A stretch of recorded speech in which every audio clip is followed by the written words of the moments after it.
Good evening friends, and in this video we are going to learn about the use of each and every.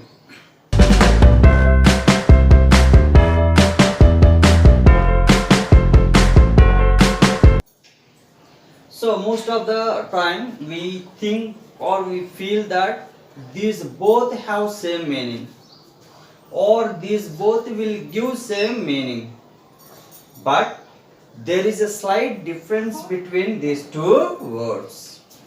That difference we are going to learn in this video. So please everyone pay attention. So first one, each and every are similar in meaning. As I said, they are both similar in meaning.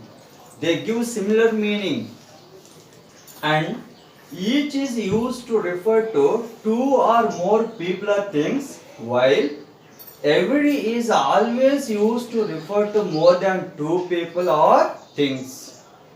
So remember, we use each to refer to two persons or things, or sometimes more than two persons or things, whereas every is always used to refer to more than two persons or things.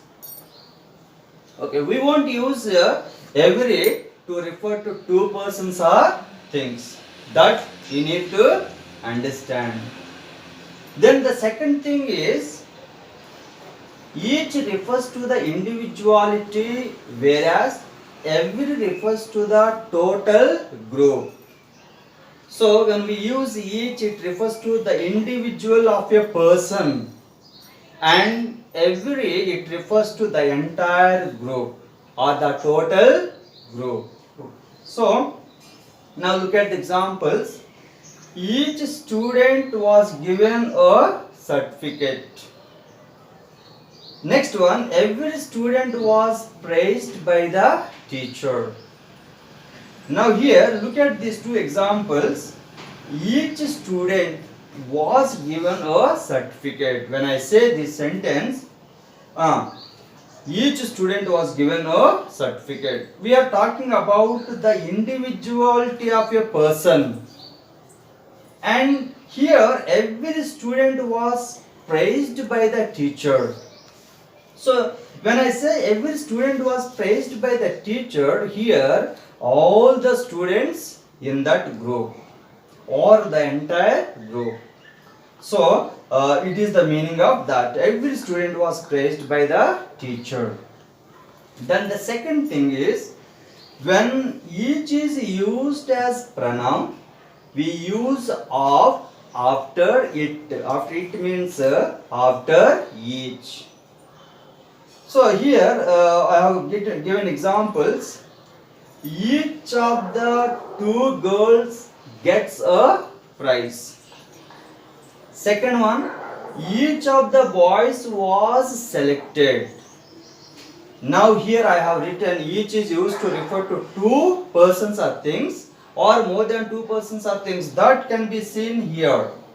In first example, each of the two girls. So here we are talking about two girls, two persons, gets a prize. And here in second sentence, each of the boys was selected. And in second example, it might be about two boys or more than two boys. It's because there is no specific number here. So that's why we can use each for two persons or things, or more than two persons or things. We can use one of after each and every, or else after each and every we can use one of. So here each one of these books was torn.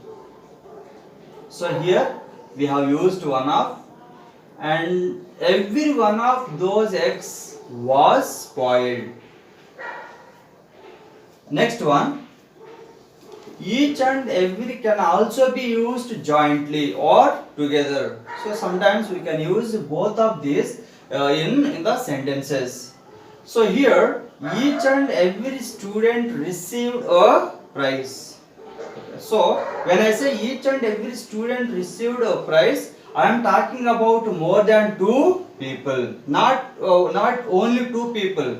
I am talking about more than two people. So next one, there is a note here. When each is used before a noun, it is followed by a singular verb.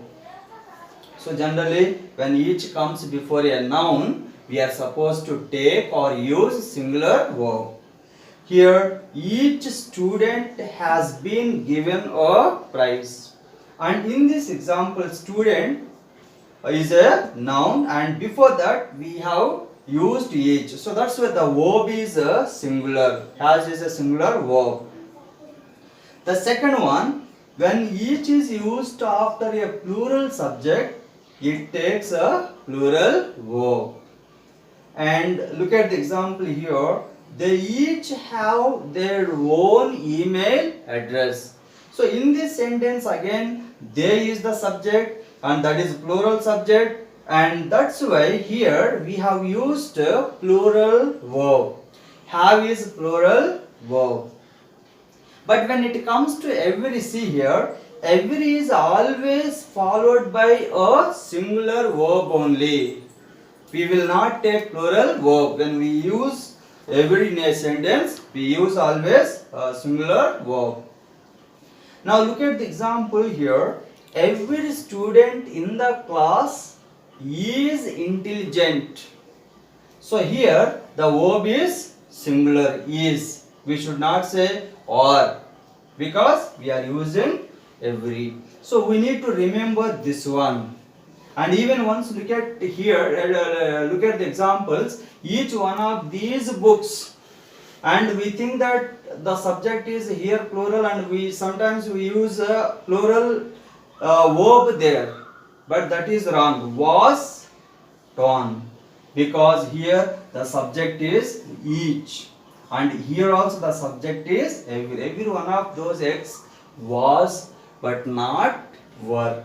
So this usage also we need to understand and remember.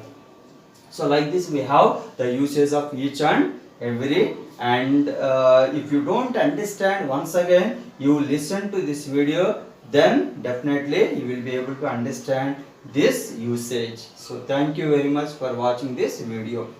Thank you very much.